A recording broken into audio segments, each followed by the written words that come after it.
All right, everybody, how you doing? So what I want to show you here is kind of what you're going to get in your copy of 18 Chesapeake. Obviously, you'll have the map, you'll have different trains here, you'll have an income tracker, you'll have different company, public company, the companies and their papers, I guess, and you're going to have their tokens that you'll be placing on the board. You have a player aid, you have money that comes with the game. You have different types of shares in public companies. You have private companies. You have a turn order cards to determine turn order. And then you're going to get all the track tiles. And then you have stickers, which I have not yet put on, but those are going to go placed onto these different tokens. Instead of paper money, I have poker chips, which I will be using for demonstration purposes. You also get your priority deal card, or you can use the crab for that. All right. So I'm going to go over the board first. It's two-sided, but I have it folded in half just to kind of talk about this.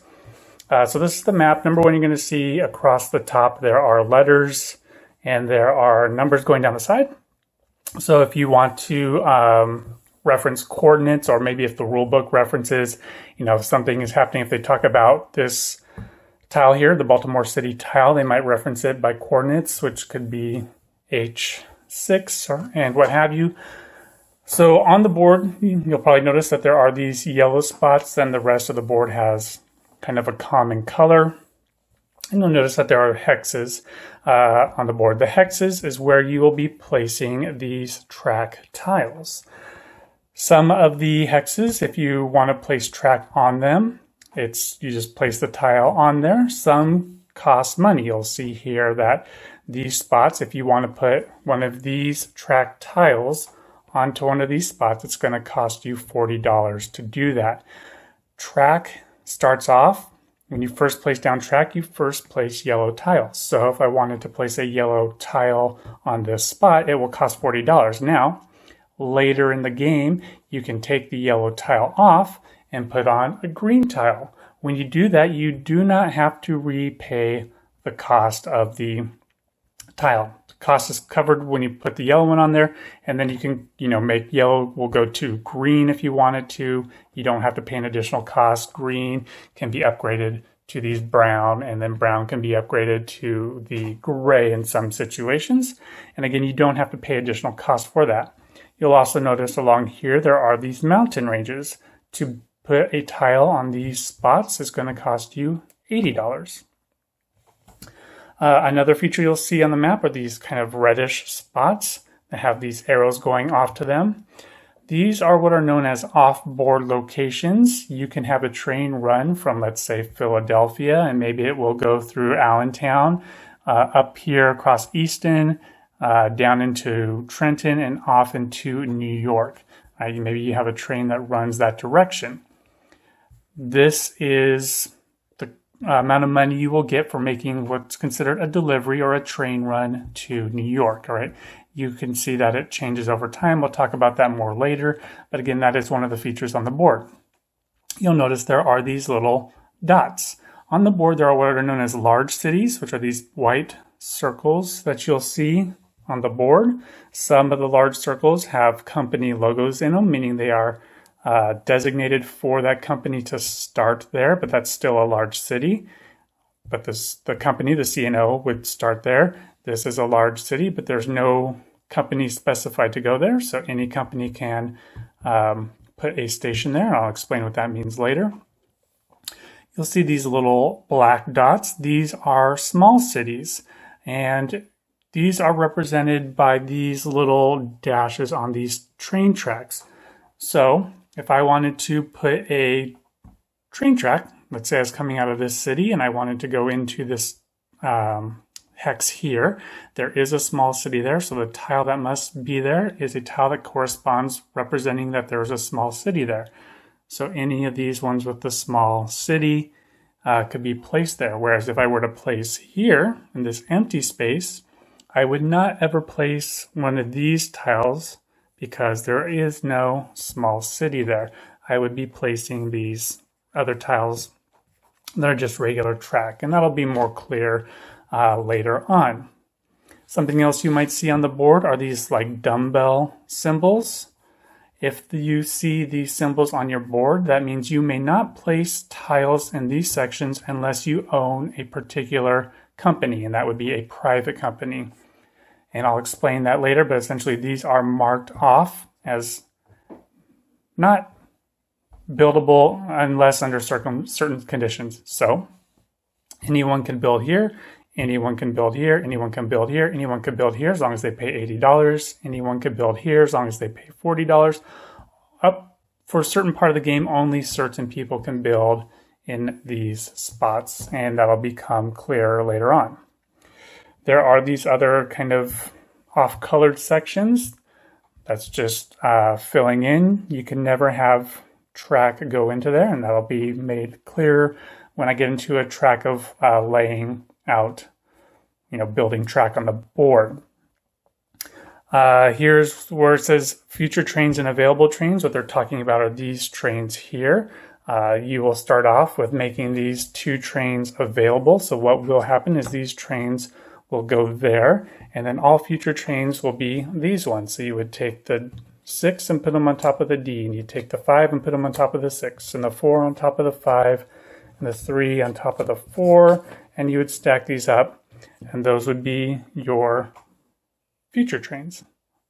And I'll explain the significance of this later, but that's what would go there. Let's take a look at the other side of the board.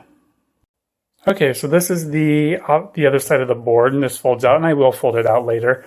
So what you're going to see here is this is considered your stock market. This will determine how much value each share, you have these different shares for companies, how much each share is worth, right? So if at some point in the game this orange marker was here, that would mean each share for the orange company here is worth $80. And during the game, this could move to the left, it could move to the right, it could move up, it could move down. And ideally what's happening is through certain actions in the game, this is going to move in directions, and your investments are worth more, or it might drop down and all of a sudden become worth less, or what have you. And I'll explain more about this later, but that's the stock market of the game. And the purpose of the game is to have the most money at the end. So this is something you're going to want to pay attention to, because this is a way to get money or have value by owning stock. And the stock, accumulates, hopefully, in value. Here is some information you just need to know. You're going to play with an $8,000 bank. What that means is, right, you're going to get this money that comes with the game, and all the money that exists in the game typically is $8,000, or at least that's how much starts in the game. And you will play the game until that $8,000 runs out. And then that will trigger the end of the game. There are a couple other ways the game can end, but that's typically what you would be planning on. You'd be planning on it to get to the point where there's no more money for the bank to give out to people. And that will cause the end of the game. This chart here talks about whether you're playing with 2 players, 3 players, 4, 5, or 6 players. How many players are you using in your game? That's going to give you some information. I'll start here with the starting cash. So if you're playing a 4-player game, which is what I'm going to kind of walk through, each person's going to start with $600 in cash. So you would give each player $600. And that would be their what's known as their starting capital, and how much money they have to spend at the beginning of the game. This other column here, this certificate limit, that's referring to these pieces of paper here. These are all considered certificates. During the game, in a 4-player game, you can never have more than 16 of these pieces of plastic. It doesn't matter what's on them, right? The front is irrelevant, the back is irrelevant. Just 16 of these physical pieces of paper, as they call it, or certificates, whether that be these, or these, or these. You can't have more than 16 of them. So I know in a 4-player game, I can never have more than 16 pieces of paper, and I'm going to start with $600. Here is all the different companies, public companies, that are going to be available to be purchased during the game. And so what you would do is you would just take these companies here, these shares, and you would place them on the appropriate spot on the board. So for example, that would go there, that would go there, and so on, and you'd fill that up, and that's where those would stay. This section is known as the IPO. This is one of the places you can buy stock certificates from. The other part of the board on here is the bank pool. At some point, people will buy stocks from here, and they'll have these in their possession, and they'll have those in front of them. But if they want to, at some point, they can get rid of them. They can sell them for money. So, if the green company stock value, let's say it was here at 145, and I had a green stock, but I needed money for something else, or I wanted cash for something else, I could put this in the bank pool, and I would get $145 for that. And that would mean now there are two places people could buy stock from. They could buy it from this section here or this section here. I'll get into what the difference between that is later, but that's essentially what this thing is, this bank pool. As it says there, it says shares in the bank pool pay dividends to the company. I'll explain what that means. And bank pool limit is 50% of a company. So, like I was saying, if someone wanted to sell their share and get the $145, for each company, there can only be 5 shares in there, right? So, if, 4 people started selling shares, and once you got to 5 of these individual pieces of green stock in there, no more green ones could be sold in there. And that will come up again a little bit later. All right, what else we got here? Par value. When you choose to start a company, if you want to do that, one of the things you will have to do initially is, like, if I wanted to start this green company, I would have to decide, well, what do I want the value of the stock to be? What do I want people to pay to be able to buy a share of this company? And you have 3 values. $70 it could start at, $80 it could start at, or $95 it would start at. And what you would just do is, once you make that decision, you'd take one of your markers, put it in the spot that you want it there, and then you would take another one and put it up here.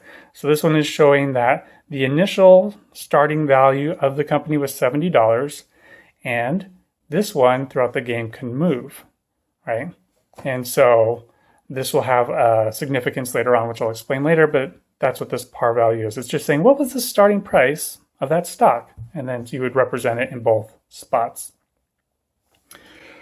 Here you have what is the operating round track, and you'll see how this works as I go through the game, but essentially what happens is, depending on what phase of the game you're on, and I'll explain what phases are, you will have different operating rounds, and you get this little token to determine which operating round you're in. Are you in a stock round? Then this would be here. Are you in the first operating round or the yellow operating round? Then that would be there.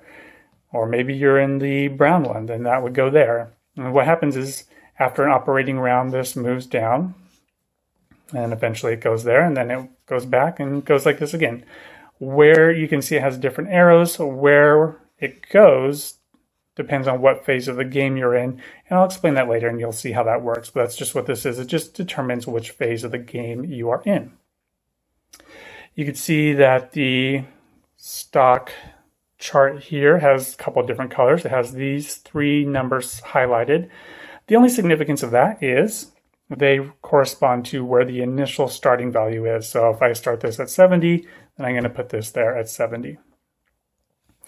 This yellow spot is if for some reason a company starts to lose value and it ends up in anywhere in this yellow section.